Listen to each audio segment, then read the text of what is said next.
How to set up an account on myPreApprovalNotice.com. First, you're going to want to go over to the left-hand side and select the Profile tab.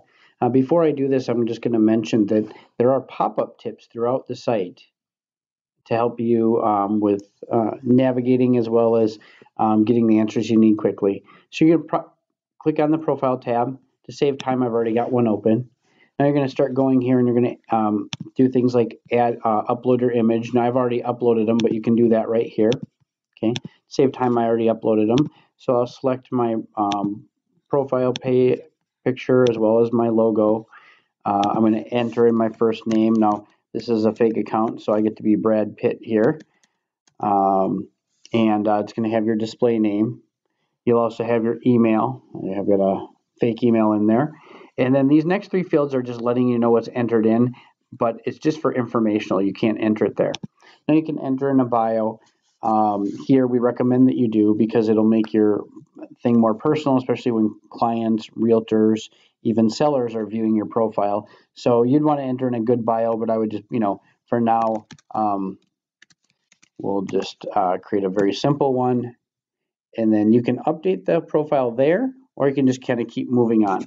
So we ask for a personal email, and we do this so that you can recover your password in the future if needed. If you change jobs or change companies, right? You can put your position or title, whatever you want. Choose the company you work for.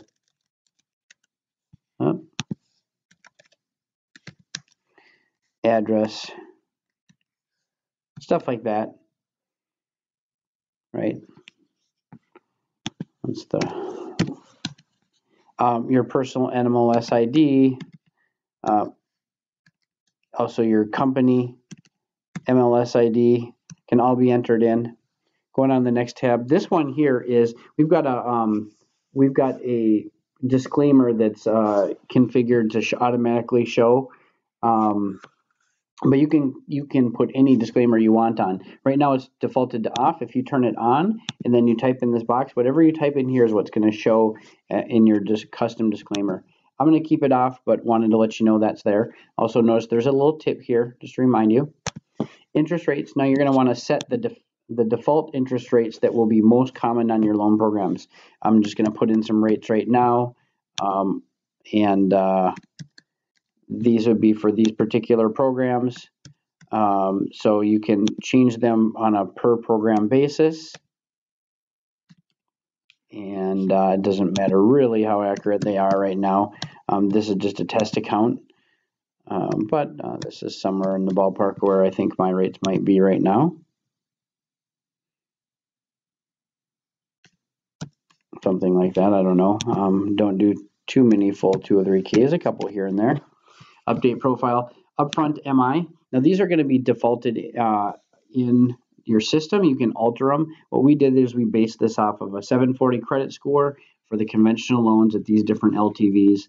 And I specifically looked them up at Radian, but you can use whoever you want, obviously, and you can change these. Now you're going to have the ability, and this tip is going to tell you that, you're going to have the ability to change these on a per file basis. This would just be, if you don't change them, what's going to be most typical. So you're going to want to add in what's most typical. Monthly MI, same thing. Now, I want to point out the government rates. I know these look incorrect, but if you ever actually looked at the calculations for the loan amount and how MI is calculated on FHA loans, it's not calculated out on the principal balance at the full amount. It's based on the average balance throughout the year or how the balance changes throughout the year.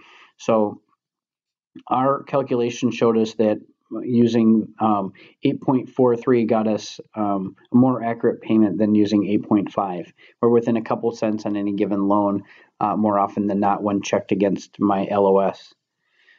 Conventional and FHA rates, again, same thing, based on a 740 credit score. What were the rates at any given company? And you can change these at will, right? Annual insurance. So you're going to want to put in the annual insurance. You can do it as a percentage of the purchase price, or you can do it as a dollar figure. I like to use a dollar figure. You want to just use an annual dollar figure, so I like to use $110 a month average. And then in the settings, the last thing here is you can enable email messages and text messages. These are just going to be messages that help you. You need to put in your cell phone number here, so you can put in whatever number you want, and you need to select a carrier. We actually send them through an email protocol. The most common carriers are at the top, so you can select those. We can go down here and we can select your bio settings. What do you want to show on your bio? And play around with this. These first two I definitely are decent to have. The first two are pretty good to have. The other ones are going to be probably used when you have more buyers and sellers in the system, because this shows how many buyers and sellers you have in the system, how many pre-approval letters you've issued, stuff like that. So for now, I'll keep those disabled and I'll just hit update profile. That'll update everything, and now you're set. Now you can add a new buyer.